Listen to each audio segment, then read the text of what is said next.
I can't stand liars. No, I never lied. But being falsely accused is so ridiculous. Um, this is a really good point. In my opinion, Joyce Meyer never sinned until she met her husband David. And then, unfortunately, then she got into the prosperity Bible, and that's her sin. There you go. I mean, she couldn't have sinned before that because she was harmed sexually up until the age of 18 and had a really, really bad guy. And, you know what? She couldn't have sinned, in my opinion. That's a really good point. Another really good point is the Turpin children could not have sinned, being in the House of Horrors for whatever 20. Some of them were 20 years old, so it was like 13 of them, but they were all in 2 years apart from each other. I can't believe some of them were that old. I mean, it was just some were. Maybe the oldest one might have been 27. I don't know. It's just too horrible to even think about. Those children did not sin until they got out of the house, and then they didn't sin because they were abused in the foster care. Horrifying. Right? I mean, their life is total hell, and they had nothing to do with their useless life being total hell for as long as they lived in the foster care and before that.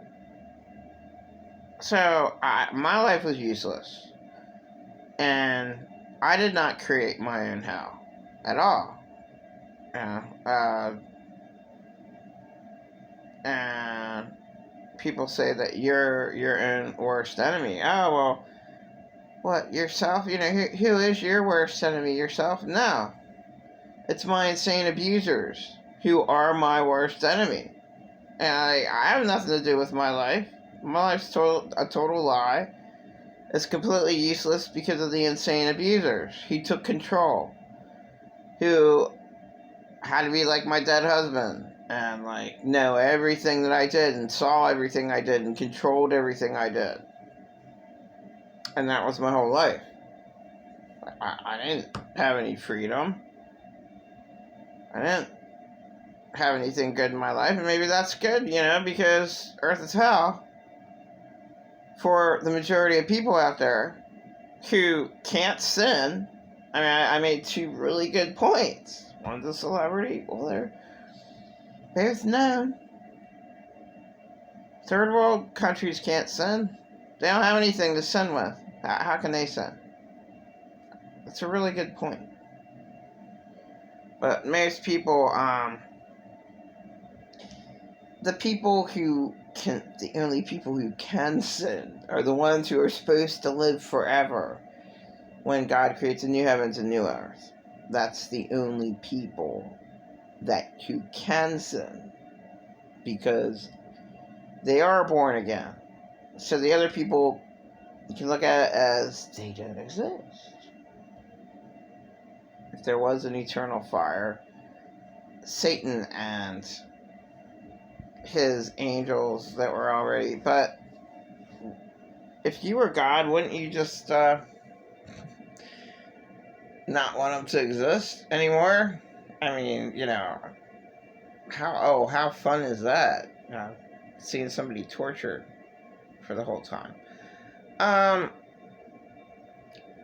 God might have accidentally created evil, but I don't think he did. And then, God, my all-loving God, never wanted anybody to suffer. So, he doesn't have anybody suffer creating the new heavens and new earth, 2 Peter chapter 3. But earth is hell, where the majority of people suffer. Now, I don't understand how narcissists suffer. I mean, their suffering is way off because, They have no idea what they're doing. I mean, they destroy lives and they don't even know that they're doing that. So they're just totally blinded by demons. Yeah, they don't know what the hell's going on. It doesn't matter, you know. But why would an all-loving God want to see them suffer with Satan? You know? If you're an all-loving God, why would you want to see that for eternity? There's the lake of fire. There's people who are tortured. Why would God want that? Why wouldn't they vaporize? James 4:14. What is man's life? He's but a vapor. What does that mean? What's God's hope?